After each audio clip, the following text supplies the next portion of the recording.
So Sharon, the book that you're championing is Letters from the Lost, a memoir of discovery.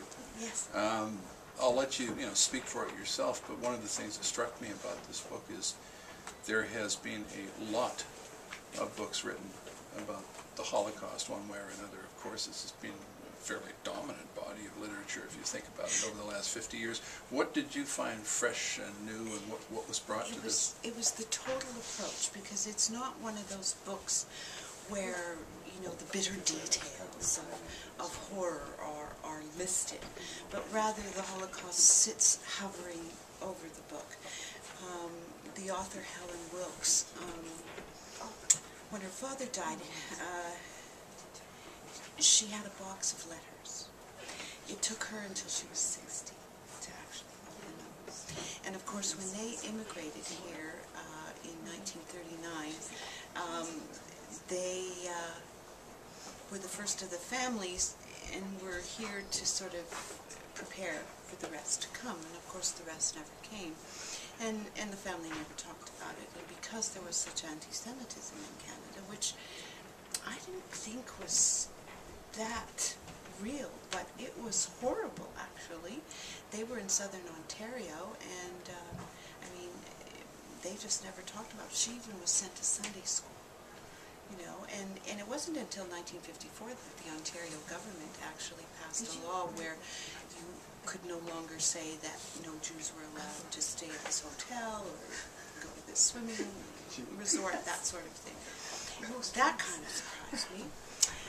What she does with these letters, of course, because she knows none of her family, she came when she was 2 years old, is she recreates her family story.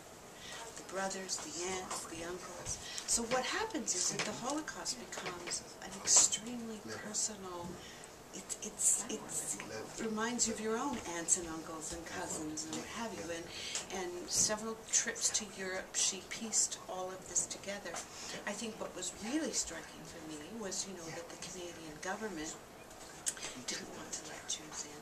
It didn't really want to say that they didn't want to. That kind of surprised me. My own father came from Czechoslovakia in 1936, not because of the war. His father was already here, but he came as a young boy of 16, making the journey all by himself to Winnipeg. So there was a little bit of a personal thing. It was interesting to learn how those people lived up in the years prior, sort of to the war. This family was a family of merchants who had shops, and in later years, when she went back to some of those places, found, the town and the shop and people remembering them, that was very moving for her.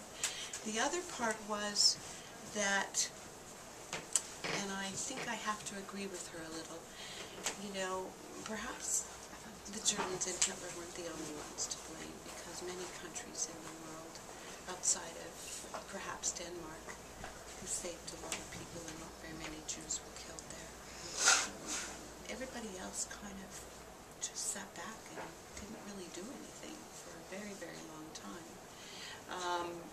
And so I do feel that perhaps we haven't really learned anything from it, because, when you think of, it was okay to go into Iraq because there's oil there, but we didn't help very much in Rwanda. The same thing, is happening today, and that's kind of sad, because they all are brothers and sisters and aunts and uncles, and they're humans. And what we do to each other is mind-boggling. Thank you. And John. Do you need more time? Janet, did you want more time? No, I'm fine. Or you're good? Okay.